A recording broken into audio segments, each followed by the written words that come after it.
Hey guys, how's it going? Today, it's pretty off topic. It's more like a random thought and rant. First, this watch check. It's my Rolex Yacht Master 116622.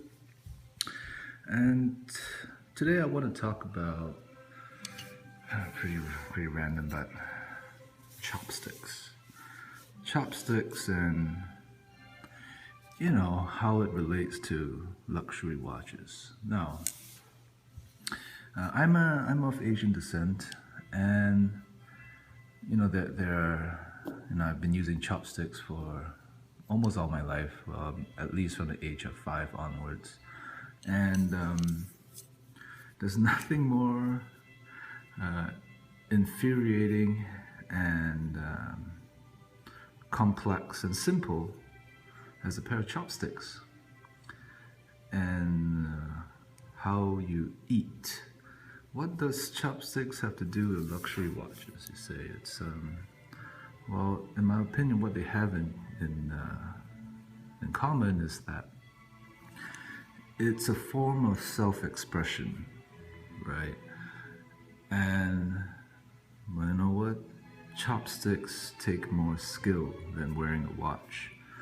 Although wearing a watch also requires just as much thought, just as much sincerity, and they're both very important items in my life and my outlook and my perspective on things. All right, just like a luxury watch, a pair of chopsticks is manually powered, right? There are no devices, there's no, it's something so simple, learning how to coordinate 2 sticks together to help you eat, right? With grace, with class, elegance, There are lots of Asian people, right? You have Japanese, you have Korean, you have, of course, Chinese, you have Southeast Asian Chinese, and I think a third of the world's population uses chopsticks. Now, out of a third of those people, I'd say only half use chopsticks correctly. And therefore, the way I categorize Asian people are by those who can use chopsticks and those who cannot use chopsticks. Just like luxury watches, right? There are those who care for it and those who don't care for it. It is my pet peeve, right? I get pretty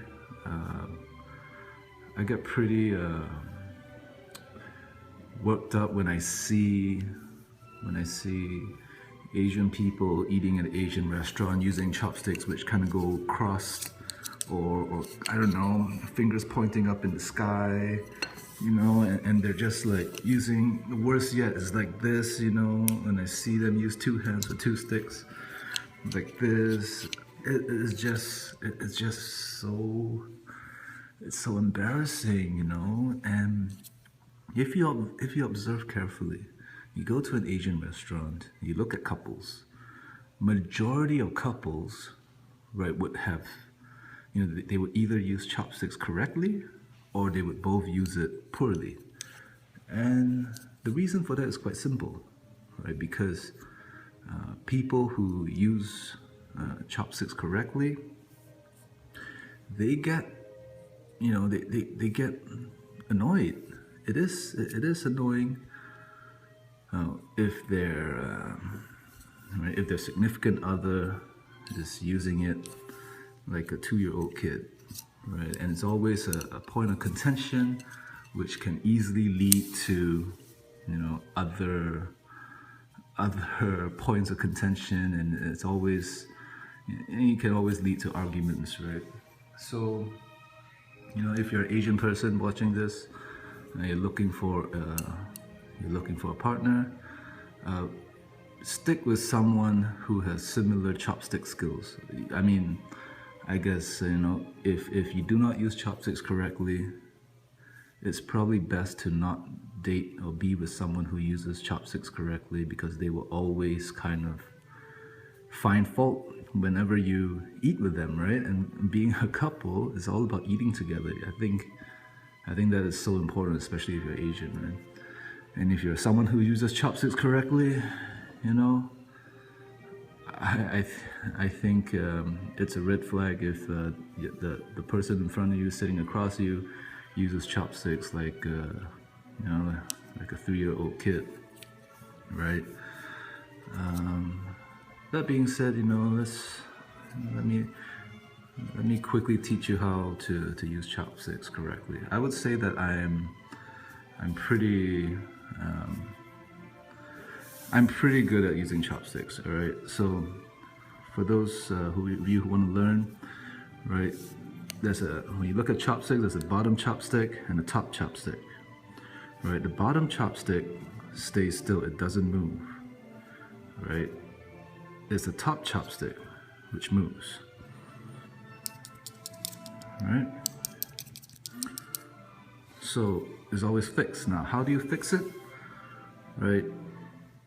You have your thumb here, your fourth finger, and I guess what's this part called? Sit it right in between your thumb and your hand. Right, squeeze it just a little bit, and then balance it. Right, so the fourth finger pushes right towards you, out of the screen.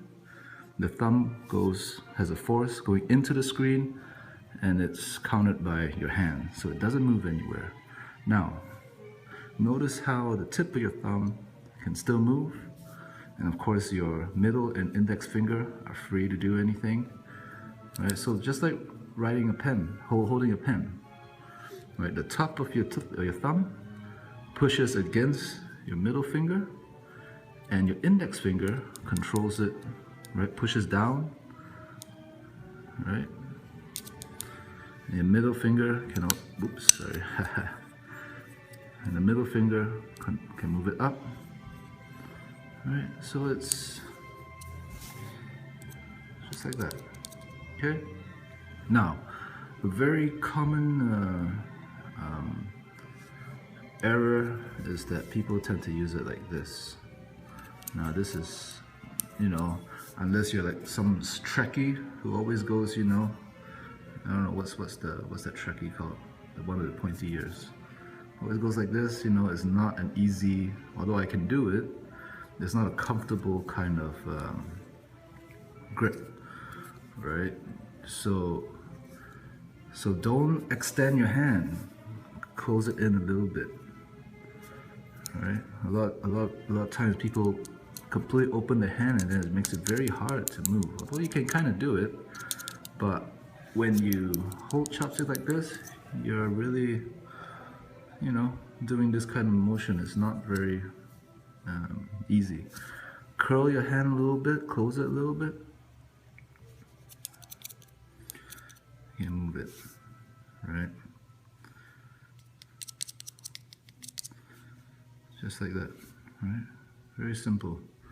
Yeah, okay, it's not simple. You have to practice, right? This takes practice. Yeah, but once you get it, once you master the chopsticks, you can eat any kind of Asian food with grace, with dignity, and you establish a connection, right? I'm always so impressed by Westerners, by white people, when they use chopsticks so elegantly and so skillfully. And when I see white people use it, I can tell that they actually sat down, they practice, they learn, and they try to figure it out, right? It shows respect for Asian culture. It shows that they are cultured. It shows that they're enlightened. And as an Asian person, I want to reach out. I want to connect with people like that, right? Who are non-Asian, who have learned how to use chopsticks, because it shows me that they are skilled. It shows me that they have patience. It shows me that they're intelligent and dignified. They know how to use chopsticks. On the other hand, of course, when I see white people use chopsticks and they don't use it well. Okay, you give them a pass, right? They didn't. I know it's not easy. It's hard to learn. Right. It can be quite frustrating. But when I see Asian people and they use chopsticks poorly, it's I don't want to say it's a matter of class. I guess it is a matter of class, right? Because it doesn't cost you anything to learn how to use chopsticks. Chopsticks cost nothing. You can get a pair of chopsticks for $1, free even. Go to your Chinese, everyone's giving out chopsticks. But it doesn't cost you anything. But it shows, it's just, it is a social class. And it's a very, very cheap and very graceful way to distinguish yourself in the way you eat, right? It is so important to know how to use chopsticks well. Don't learn it because so you can slight others who don't know how to use it, but it just kind of distinguishes you from the rest of the pack, right? The masses and the majority of Asian people actually cannot use chopsticks very well, and I think they tried as a child, they failed, they just lack the patience, and it shows me that they have a learning disability and that they do not have any persistence. They do not care. They do not care about how people think of them when they eat, and it's quite embarrassing actually. So I probably and okay. The worst is when you see someone wearing a Rolex, right? Imagine you see someone in an Asian restaurant wearing a luxury timepiece and eating like this, eating food like this, right? What the hell? It doesn't matter how much you spend on the watch. $10,000, $20,000, $30,000 on a watch. If you can't even use a $1 pair of chopsticks, but why do you even need this watch? It's pointless, right? It doesn't say anything. It makes you look like a retard. It makes you look so uncouth, so uncultured, so unclassy. You give Rolex such a bad name, or whatever luxury timepiece, you wear such a bad name, right? At the end of the day, it's the man who makes a watch. The watch does not make a man. You wear a luxury timepiece, you better eat like, a dignified person. Nothing is worse, right, than seeing a slob, a pig, right, at a restaurant wearing a luxury timepiece and not knowing how to eat with a $1 pair of utensils. Especially if you're Asian, and if you're into luxury timepieces, please don't look like that guy wearing a gold Rolex, right? Wearing a $20,000 gold Rolex and doesn't know how to use chopsticks properly, right? Come on. If you have the means to afford a luxury timepiece, right? I'm sure you can afford the time to learn how to eat in a dignified manner. All right, so please, luxury timepieces and chopstick skills, they go literally hand in hand. Okay, that's my rant. I hope you learned something. Peace out. Bye.